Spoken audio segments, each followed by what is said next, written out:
Okay. Humongous what? Humongous what? Humongous. Humongous what? Humongous. Humongous what? Humongous. Humongous what?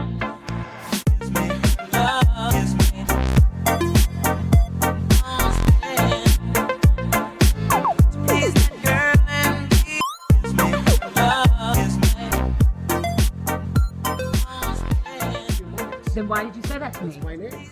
What? Humongous what? Humongous what? Humongous what? Is that sexual harassment?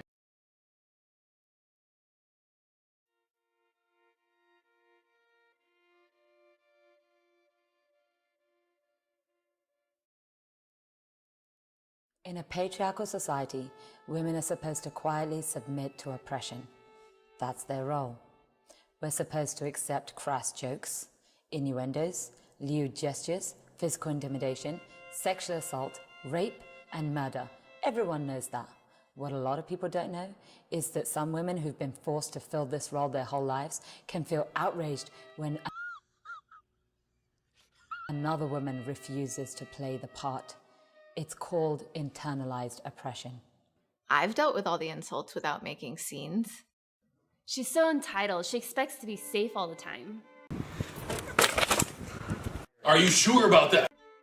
When I refuse to be silent and I raise my voice and I demand safety, it makes some women angry and afraid.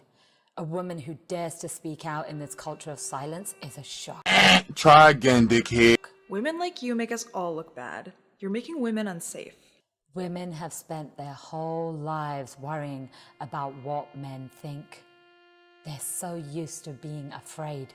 What happened to you wasn't even that bad. How dare you trivialize sexual harassment like this? It's called internalized oppression.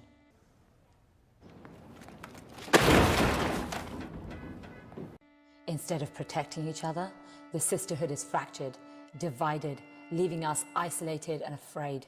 Queer and transgender people are even more isolated. None of us can be safe in such a culture. I agree with the men. That wasn't sexual harassment. You overreacted.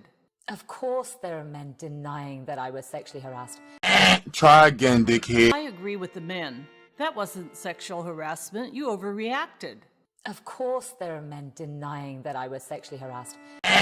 They have to deny it, because otherwise they would have to admit that they've been sexually harassing women their entire lives. Hey, that's a bullshit.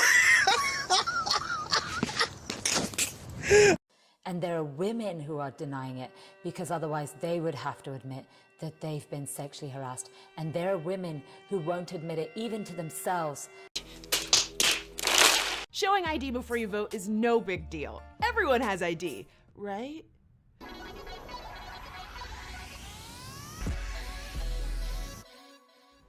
In case you haven't noticed, the presidential election is almost here. Soon, everybody can go to the polls and cast their ballots to decide the fate of America. Well, almost everybody. Since 2008, 10 states have successfully implemented strict voter ID laws that are meant to prevent voter fraud, but in reality, make it harder for a lot of people to vote. 3 of them make you show either a photo ID, like a driver's license, or non-photo ID, like a bill with your name on it, before you can vote at the polls. The other 7 will only let you vote if you have a photo ID. So depending on where you live, what you need to do to vote in our national election can be totally different.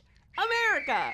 So why have these laws popped up recently? Well, in theory, they prevent voters from impersonating someone else. That way we can all feel confident in the accuracy of the election process without worrying that some kid is sneaking into the polls wearing mustache glasses. Yo, yo, yo, fake IDs, vote twice! But here's the thing.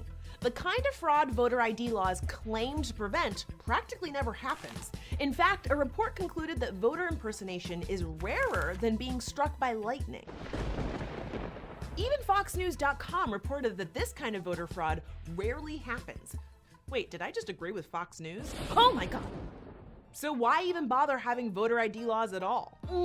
Good old-fashioned voter suppression with a dash of racism and classism for good measure. Requiring voters to have ID seems like a harmless precaution until you realize the majority of people lacking ID are either elderly, poor, and aren't white.